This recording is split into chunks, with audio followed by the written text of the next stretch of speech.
Mafia boss insults waitress in Italian, stunned when she replies perfectly and calls him out. The restaurant fell silent as the man's fist crashed against the wooden table, causing wine glasses to tremble precariously. His dark suit, perfectly tailored to his broad shoulders, marked him as someone important, someone dangerous in the quiet streets of Boston. His entourage of 6 men stiffened, hands instinctively moving beneath their jackets as their boss's face contorted with rage. The young waitress had simply informed him that his preferred table was unavailable tonight, a minor inconvenience that somehow warranted this explosive display. Sei un ristorante patetico. Non sai chi sono? He snarled in perfect Italian, his accent revealing northern roots as he continued his tirade, assuming no one could understand his vicious insults. The restaurant patrons looked away nervously, pretending not to notice the unfolding drama. The waitress, a slender woman with auburn hair tied back in a simple ponytail, stood perfectly still, her expression unreadable as she absorbed his verbal assault. She wore no makeup save for a touch of lip gloss, her natural beauty needing no enhancement. 3 seconds passed in tense silence before she leaned forward slightly, her green eyes locking with his cold blue ones. Capisco perfettamente, signore, she replied in flawless Italian, her accent impeccable. E lei dovrebbe vergognarsi di parlare così? The color drained from the man's face as she continued in Italian, informing him that she understood every word, including his crude insults and threats. The restaurant remained frozen in collective shock as she suggested he could either wait 15 minutes like everyone else or find another establishment. His men exchanged worried glances, unsure how to react to someone standing up to their feared boss. The man himself seemed caught between fury and fascination, his eyes narrowing as he studied her with newfound interest. "Who taught you to speak like that?" he asked in English, his voice softer now, but still carrying an edge of danger that made nearby diners shift uncomfortably in their seats. His question contained more than mere curiosity. It held suspicion. "My grandmother was from Florence," she answered simply, maintaining eye contact without flinching. "Now, would you like to wait at the bar, or should I direct you to another restaurant in the area?" Something shifted in the man's expression, a flicker of respect, perhaps even amusement. His entourage remained tense, hands still hovering near concealed weapons as they awaited his reaction to this unexpected challenge. "The bar will be fine," he finally said, rising slowly from his seat with a fluid grace that belied his imposing frame. "And bring me your best scotch. Neat." The tension in the restaurant began to dissolve as he moved toward the bar, though conversations remained hushed. The waitress released a breath she hadn't realized she was holding, her hands trembling slightly as the adrenaline continued to course through her veins. Later that evening, as she delivered his table's appetizers, he placed a generous tip beneath his water glass and slid a business card across the table. "Andrew Valentini," it read simply, with only a phone number embossed in gold beneath the name. "My apologies for earlier," he said quietly, his tone sincere despite the dangerous glint that never quite left his eyes. "Perhaps I could make it up to you sometime." 2 days later, Claire pushed through the door of her favorite coffee shop, the small bell announcing her arrival as she sought refuge from the unseasonable autumn rain. Her hair hung in damp tendrils around her face as she shook water from her coat. The rich aroma of freshly ground beans enveloped her, a comforting embrace after a morning of teaching Italian literature to disinterested undergraduates. She ordered her usual, a simple cappuccino with an extra shot, and turned to find a seat in the crowded space. That's when she saw him, Andrew Valentini, sitting alone by the window, his attention focused on a leather-bound notebook. He wore no tie today, his crisp white shirt open at the collar, revealing a glimpse of a tattoo that disappeared beneath expensive fabric. Recognition flickered across his face when he glanced up, followed by something that might have been pleasure. He closed his notebook deliberately and gestured to the empty chair across from him, an invitation that felt both dangerous and impossible to refuse. "I didn't expect to see you here," Claire said as she sat down, her voice steadier than she felt. The coffee shop suddenly seemed smaller, as if his presence consumed the available oxygen. Andrew's mouth curved into a smile that transformed his face, softening the hard lines around his eyes. "I own the building," he replied, his voice lower than she remembered.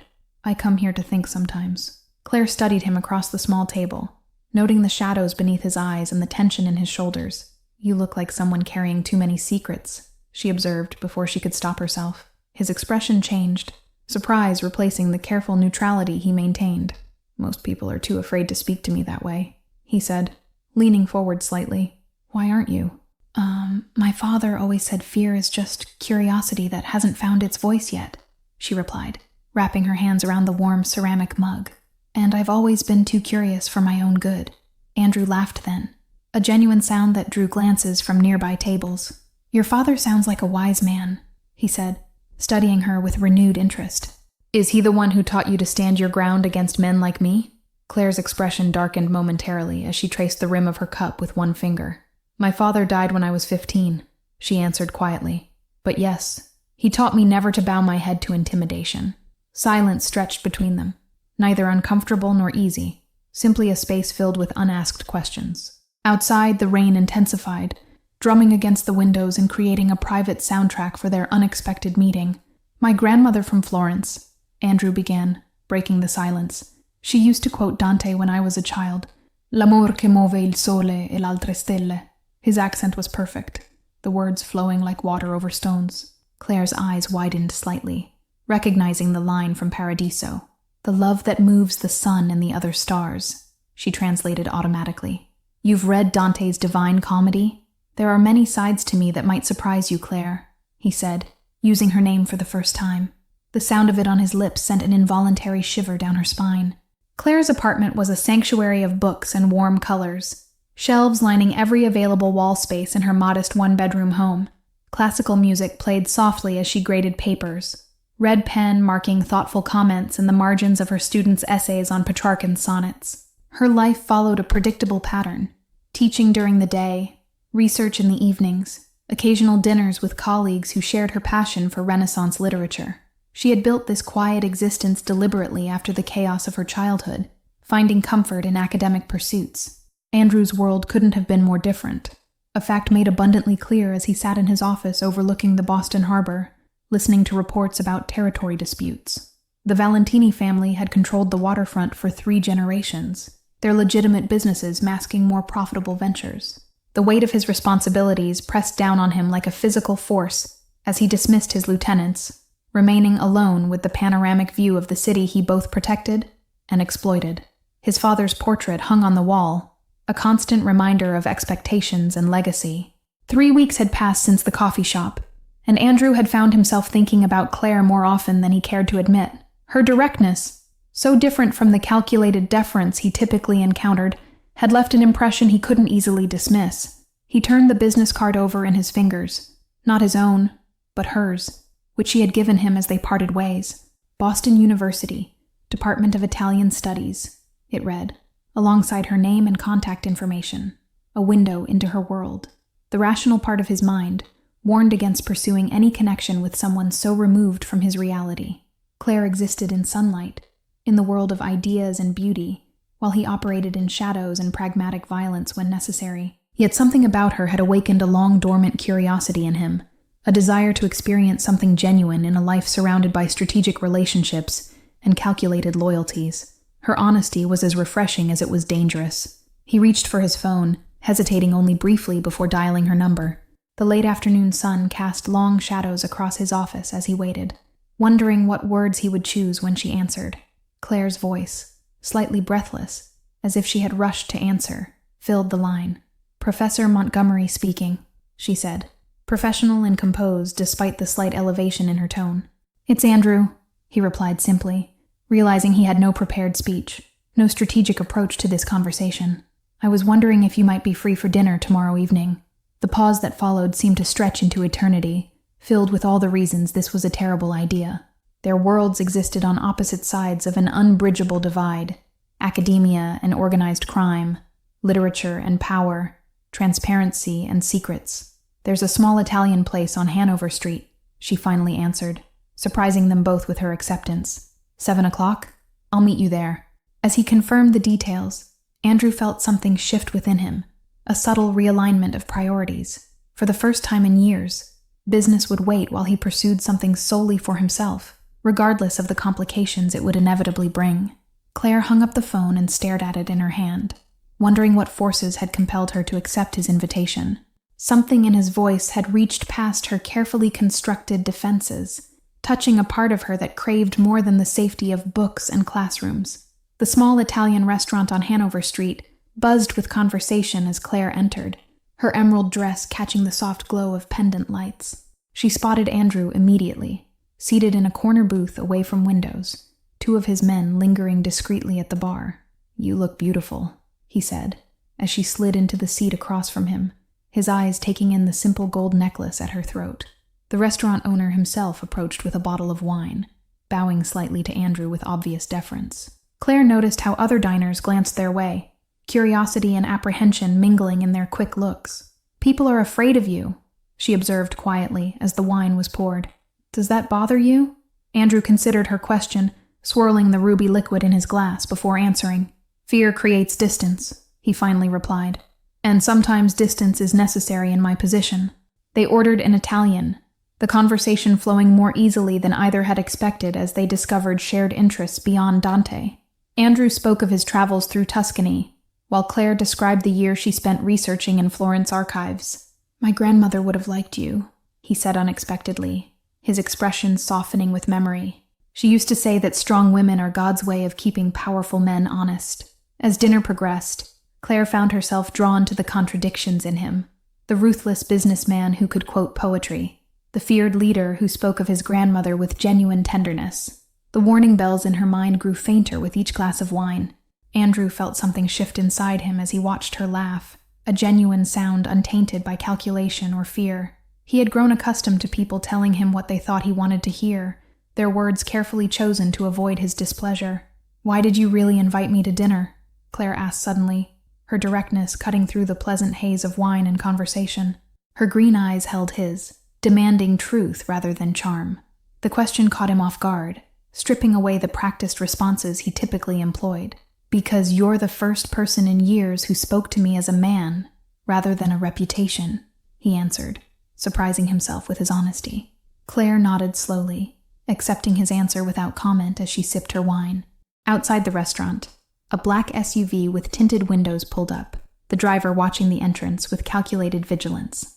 Two more cars joined the first, positioning themselves strategically along the street as men in dark suits exited, adjusting their jackets to better conceal shoulder holsters. Andrew's phone buzzed with a text message, his expression hardening as he read it. "We need to leave," he said, his tone suddenly businesslike as he signaled for the check. "Now, Claire." She sensed the shift in atmosphere, the tension radiating from him as his men at the bar straightened, hands moving beneath their jackets. "What's happening?" she asked, her voice low and controlled despite her racing heart. Andrew leaned closer, his voice barely above a whisper. "There are men outside who mean us harm," he said simply. "Trust me right now, and I promise I'll explain everything later." 6 days passed before Claire heard from Andrew again. 6 days of jumping at shadows and questioning her own judgment. She had been escorted home that night through a service entrance, Andrew's men forming a protective barrier around her until she was safely inside her apartment. News reports the following morning mentioned a shooting outside an Italian restaurant in the North End. 2 men killed in what police called an apparent gang-related incident. Claire recognized the restaurant's name, knew that she might have been caught in the crossfire. When Andrew finally called, his voice was strained with what sounded like regret. "I need to see you," he said simply, "to explain things properly, if you'll let me." This time they met at his penthouse overlooking the harbor, floor-to-ceiling windows offering a panoramic view of boats drifting like white specks on the darkening water. Security personnel discreetly patrolled the perimeter, a reminder of the danger that followed him. "Those men were from the Calabrese family," Andrew explained as he poured her a glass of whiskey, his movements precise, controlled. "They've been trying to move into our territory for months now." Claire accepted the drink, letting the amber liquid burn a path down her throat. "And what exactly is your territory?" she asked, no longer willing to dance around the truth of who he was. Andrew studied her for a long moment, weighing his response. "Import, export, construction, waste management," he began, then paused, adding more softly, "protection services, some gambling operations, control of certain shipping routes." "You're telling me you're in the Mafia," Claire stated flatly, no question in her tone, as pieces of a puzzle she had deliberately avoided suddenly clicked into place. The restaurant confrontation, the deferential treatment, the armed escorts, it all made terrible sense now. Andrew didn't deny it, his silence confirmation enough as he moved to stand beside the window, his reflection ghost-like against the darkening sky. "My father built this organization," he said finally. I inherited both its benefits and its burdens. Claire set her glass down carefully, the crystal making a soft clink against the marble table. I should leave, she said, rising from her seat, suddenly aware of the danger she had invited into her carefully constructed life. You should, he agreed, turning to face her. Walking away right now would be the sensible choice. The moment stretched between them, charged with possibilities both enticing and frightening. Claire took a step toward the door, then stopped, her reflection joining his in the window, as she moved to stand beside him instead. I've never been particularly sensible, she admitted, her voice barely audible above the soft hum of the climate control system. My mother always said that was my greatest flaw. Andrew's hand found hers, fingers intertwining with a gentleness that belied his dangerous reputation. Tell me about her, he said, offering an invitation to share more than just physical space. The hours blurred together as they talked, really talked, barriers falling as night deepened around them. Andrew spoke of his father's expectations, the weight of family legacy that had shaped his choices since childhood. Claire revealed her own complicated past, her father's death in what authorities had called a random mugging, her mother's subsequent spiral into addiction, her own determination to build something stable from the chaos. No pretense remained between them, only raw, unfiltered truth. Dawn was breaking when Andrew finally called a car to take her home. Exhaustion and emotional intimacy, having created a different kind of vulnerability between them. This can't work, he said softly as they stood in the elevator. You know that, don't you?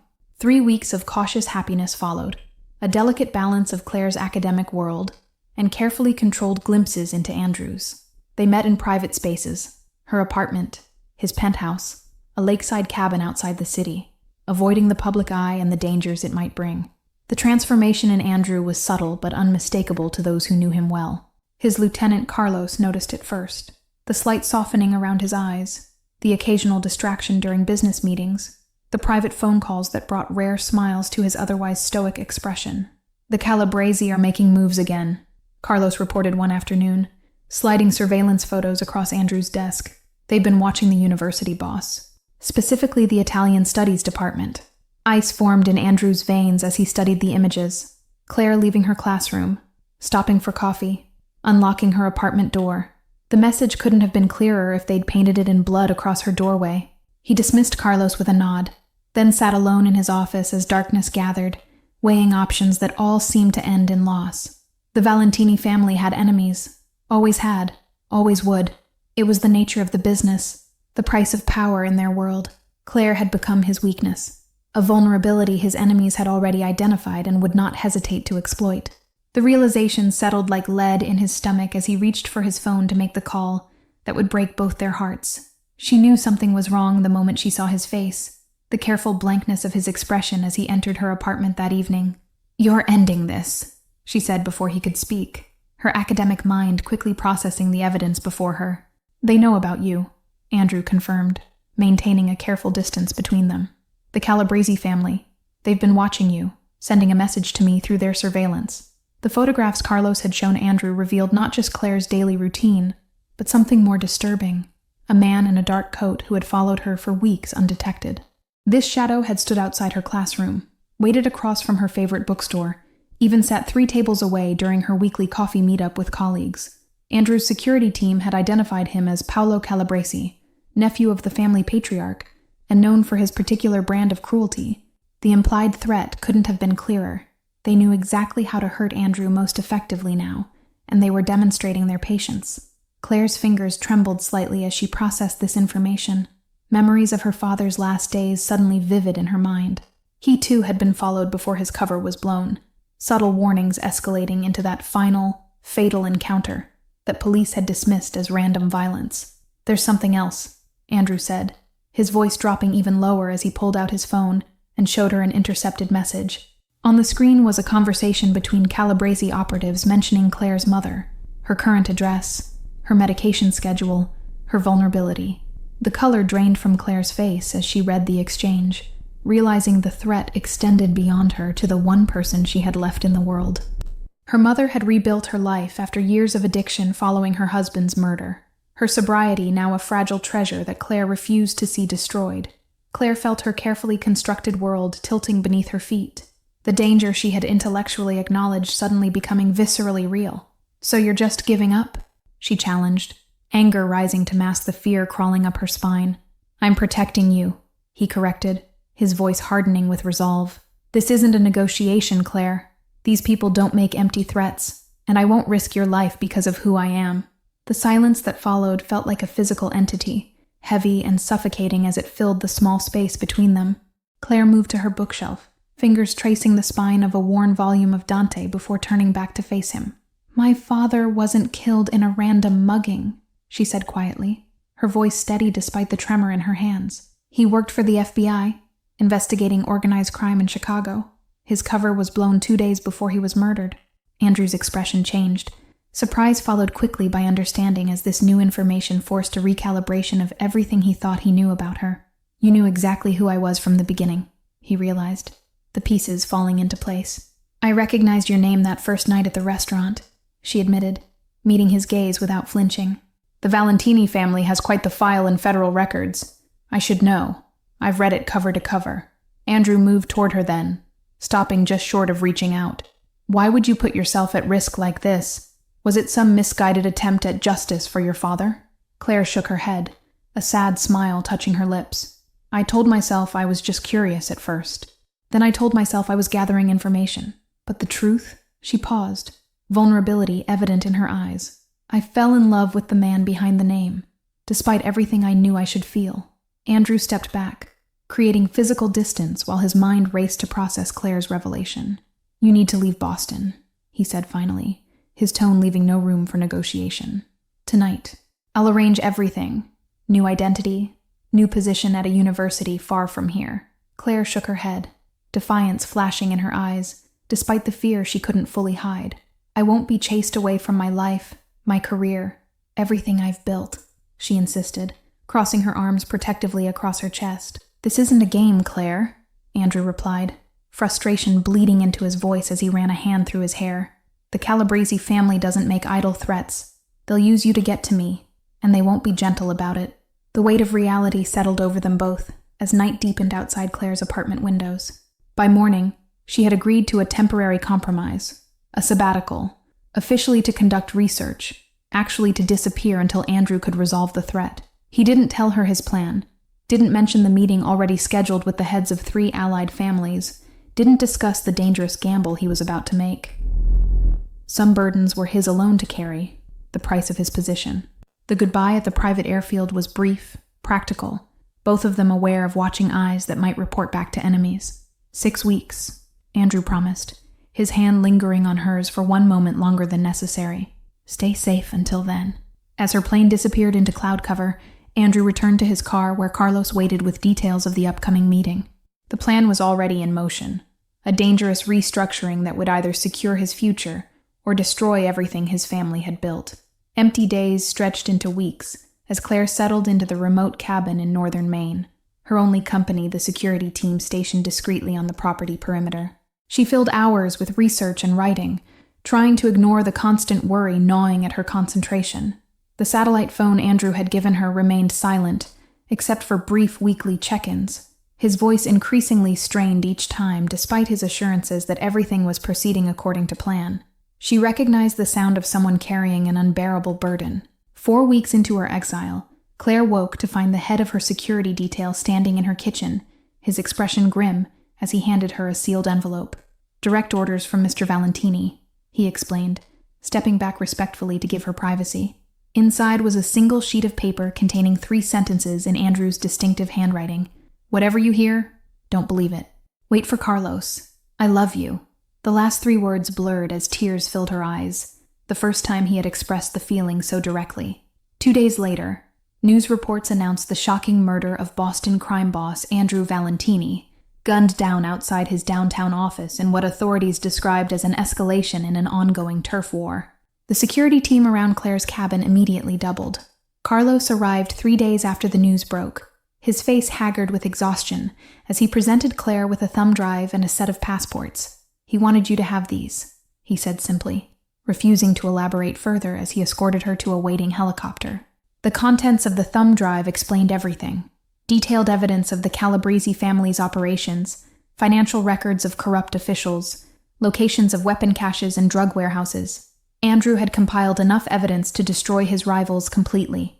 The most damning evidence came from an unexpected source. Andrew had somehow obtained internal Calabrese family documents linking them directly to the murder of Claire's father 8 years earlier. The hit had been ordered as retribution for his undercover work, with details that had never been released to the public or even to his family. Claire sat frozen in her cabin's living room, staring at her father's case file that Andrew had included, information the FBI had deliberately withheld from her family.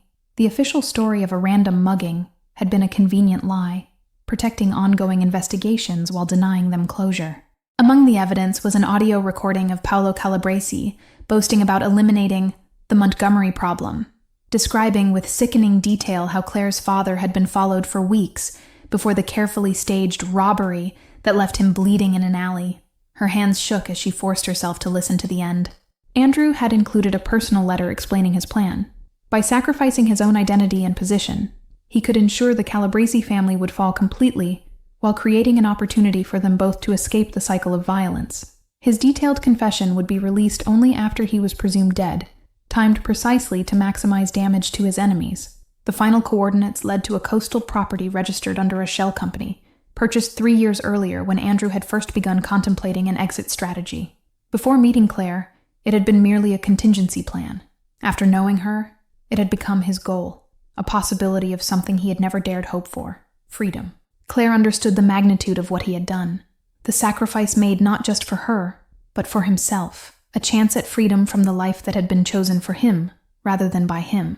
The final file contained coordinates and a date 3 weeks in the future. The FBI raid on the Calabrese family headquarters made international headlines, the scale of arrests unprecedented in organized crime investigations of the past decade. Claire watched from a hotel room in Vancouver, her new passport identifying her as Professor Catherine Miller. Witness testimony from an unnamed high-level informant had provided authorities with everything needed to dismantle one of the East Coast's most dangerous criminal organizations. Speculation about the informant's identity ran wild in news reports and social media. Prosecutors announced immunity deals for several members of the Valentini organization in exchange for testimony against the Calabrese family and corrupt officials. The carefully orchestrated legal maneuver bore the unmistakable signature of someone who had planned every detail. Carlos arrived exactly 2 weeks after the raids, bringing news that the remaining Valentini operations had been legally restructured under legitimate business entities. He transferred everything, Carlos explained. All legitimate now, with the right people in place. Claire listened in stunned silence as Carlos detailed the transformation Andrew had engineered, the charitable foundation established in his grandmother's name, the scholarship fund for children of violence victims, the witness protection arrangements for former associates willing to leave the life. He planned this for months, she realized aloud, pieces falling into place as she remembered his distracted moments, the late-night phone calls, the mysterious meetings. The Calabrese threat just accelerated his timeline. Carlos nodded, a rare smile crossing his weathered face. Boss always said meeting you changed everything, made him want something different, something better. He handed her a final envelope before departing. The coordinates he sent. Be there in 1 week. The small coastal town in Oregon seemed worlds away from Boston's criminal underworld, waves crashing against rugged cliffs as Claire drove along the winding road. Her heart pounded against her ribs as she approached the isolated cottage perched on the headland. She hardly recognized him at first. His hair longer, face thinner, designer suits replaced by casual clothes that somehow made him seem both younger and more substantial. Andrew stood on the porch watching her approach, uncertainty visible in his posture. The reports of my death were greatly exaggerated, he said, as she stepped from the car, his attempt at humor undermined by the vulnerability in his eyes. The question hung unspoken between them. Would she stay now that everything had changed? Claire crossed the distance between them slowly, taking in the changes in him, the weight of leadership visibly lifted from his shoulders. So who are you now, if not Andrew Valentini? She asked, stopping just short of touching him. The cottage held other surprises. A small office with 2 job offers already arranged, university positions that would allow them both to teach while maintaining a low profile.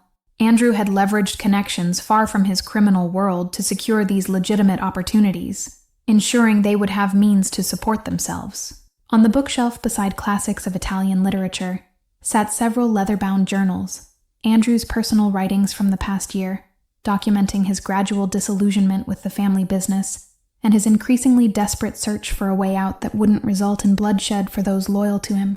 "My grandmother once told me that a man can't outrun his past, but he can choose to plant different seeds for his future," he said, leading Claire to the back porch that overlooked the crashing waves below.